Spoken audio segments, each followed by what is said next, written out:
পুরনো বিবাদের জেরে বাড়িতে আগুন। সিউড়ির নহদরি গ্রামে মোড়লের বাড়িতে আগুন। রাতেই বাড়িতে হামলা দুষ্কৃতীদের। আরো একবার আপনাদের জানাই, পুরনো বিবাদের জেরে বাড়িতে আগুন। সিউড়ির নহদরি গ্রামে মোড়লের বাড়িতে আগুন। রাতেই বাড়িতে হামলা দুষ্কৃতীদের। আরো বিস্তারিত জানবো ঠিক কি ঘটেছিল, সুপ্রতিম।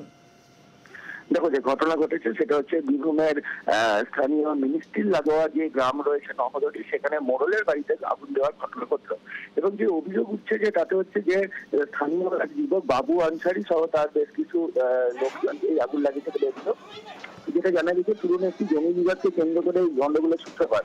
এর আগেও একটি বাড়িতে আগুন লাগানো হয়েছিল। অপরপক্ষে যেহেতু একটি নতুন শান্তি কমিটি করা হয়েছে এলাকায় এবং সেখানে মোড়ল রয়েছে, সে যাতে তার এই বাবু আনসারির পক্ষে বিচার করে, সেই জন্যই কিন্তু জমিতে আগুন লাগানো, এই বাড়িতে আগুন লাগানো হয়েছে অভিযোগ। এবং আগুন লাগানোর ঘটনা গতকাল গভীর রাত্রে ঘটে এবং সেই সময় কিন্তু দমকলের একটি ইঞ্জিন যায় ঘটনাস্থলে, পুলিশ যায়। তবে এরপর থেকে যাদের বিরুদ্ধে অভিযোগ তারা কিন্তু পলাতক। ধন্যবাদ। শ্যামাপ্রসাদ মুখোপাধ্যায় নামে নতুন হাসপাতাল হয়েছে, তাই বন্ধ হচ্ছে বিধানচন্দ্র রায় টেকনোলজি হাসপাতাল। এমনই সিদ্ধান্ত নিয়েছে খড়গপুর আইআইটি। পুরনো হাসপাতাল বন্ধের বিরুদ্ধে পথে স্থানীয়রা। খড়গপুর আইআইটিতে বিক্ষোভ, ডিরেক্টরের অপসারণের দাবি।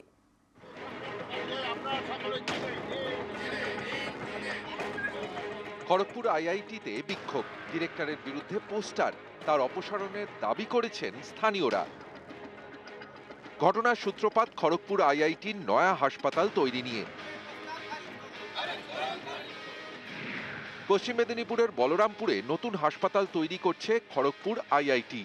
নাম শ্যামাপ্রসাদ মুখোপাধ্যায় সুপার স্পেশালিটি হাসপাতাল। এটি ক্যাম্পাস থেকে 4 কিলোমিটার দূরে। খড়গপুর আইআইটি ক্যাম্পাসের মধ্যেই রয়েছে তাদের বিসি রায় টেকনোলজি হাসপাতাল। নতুন হাসপাতাল চালু হলে এই পুরনো হাসপাতাল বন্ধ করার সিদ্ধান্ত নিয়েছে খড়গপুর আইআইটি কর্তৃপক্ষ। এর বিরুদ্ধেই বিক্ষোভে স্থানীয়রা।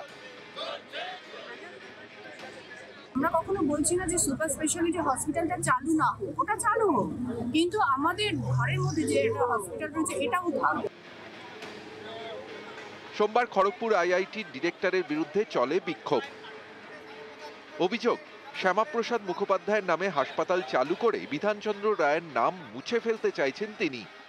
আমাদের পশ্চিমবাংলার প্রথম মুখ্যমন্ত্রী, যার হাত ধরে আইআইটির উদ্বোধন হয়েছিল, সেই বিসিআই হসপিটাল তার নাম নিশান মিটানোর জন্য এবং আইআইটির ভিতরে গৈরিকীকরণের যে একটা ব্যবস্থা চলছে তার বিরুদ্ধেও আমাদের লড়াই। এখানকার ডাইরেক্টর যিনি এসছেন প্রফেসর ভিকে তিওয়ারি, আরএসএস এর লোক, উনি এসে এখানে রামরাজত্ব আরম্ভ করেছেন। এখানে উনি বিসি রায় হাসপাতালটাকে মিটিয়ে উনি শ্যামাপ্রসাদ মুখার্জি হাসপাতাল করবেন। এই হাসপাতালটাকে শিফট করা হবে আমাদের বলরামপুরে। প্রত্যেকটা পেনশনার যাদের বয়স হয়ে গেছে তারা অসুস্থ হলে কি করে আসবে? 17,000 স্টুডেন্টরা কি করে যাবে? পুরো কমিউনিটির অসুবিধা হচ্ছে।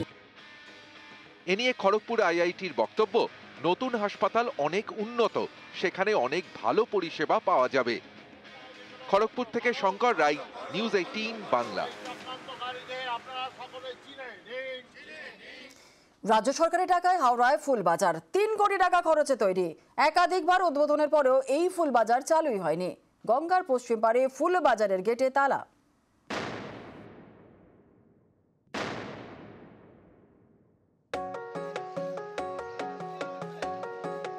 গঙ্গার পূর্ব পাড়ের ফুলবাজার, কলকাতার জগন্নাথ ঘাটের এই ফুলবাজার চলে রমরমিয়ে। এর বিকল্প হিসেবে গঙ্গার পশ্চিম পাড়ে হাওড়ায় 3 বছর আগে তৈরি হয় ফুলবাজার, নাম বিতান। একাধিকবার উদ্বোধন হয়েছে এই ফুলবাজারের, কিন্তু আজও চালু হয়নি। ফুল চাষিদের জন্য বাজার, যে বাজারে থাকবে ফ্রিজার। বিক্রির পর বেঁচে যাওয়া ফুল সেখানে রাখা যাবে, আবার নষ্ট হয়ে যাওয়া ফুল অন্য কাজে লাগানো হবে।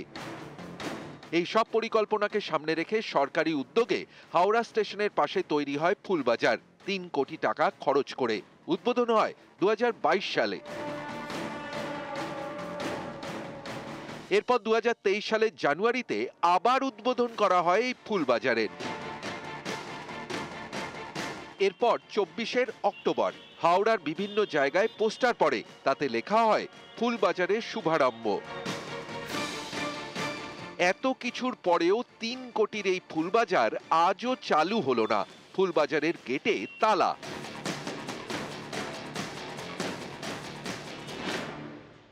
নতুন যে মার্কেটটা হয়েছে আমাদের চাষিদের জন্য, সেই মার্কেটটা এখনো পর্যন্ত চালু হয়নি। এই মার্কেটটা চালু হলে আমরা চাষিরা ঝড় বৃষ্টির হাত থেকে বা রোদের হাত থেকে অনেকটা ছাওয়ায় নিরাপদে আমরা মাল বিক্রি করতে পারবো। আমাদের বেশ ভালোই লাগলো, মনে মনে যে বাসে যেতে হবে না, বেশ সাইকেলে হোক বা হেঁটে চলে যাব, ফুলটা নিয়ে চলে আসবো। কিন্তু কিছুদিন 4 দিন পর শুনলাম যে লোক যাচ্ছে না, ওই জন্যই মানে চালু হলো না। আবার যদি চালু হয় বলছে, পোস্টারিং চারিদিকে দেখা দিচ্ছে, হলে আমাদেরই হাওড়াবাসীর কাছে খুব ভালো হবে।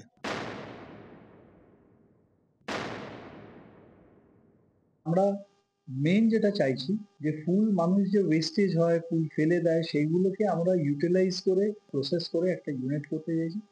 এবং মানুষ যে ফুল ধরুন বিক্রি করতে পারলো না, সে একটা কোল্ড স্টোরেজে রেখে যেতে পারে। তো এইটা আমাদের লাস্ট পার্টে অফ দ্য প্রজেক্টটা বাকি আছে। আমি আশা করছি এই সপ্তাহের মধ্যেই আমাদের কথা হয়েছে, ওনারা লাস্ট ট্রেঞ্চের টাকা দিলে আমরা বছর বছর উদ্বোধনী সার, এখনো পর্যন্ত খুললো না হাওড়া ফুলবাজারের তালা। আর কবে খুলবে তার সদুত্তরও দিতে পারেনি হাওড়া পুরসভা।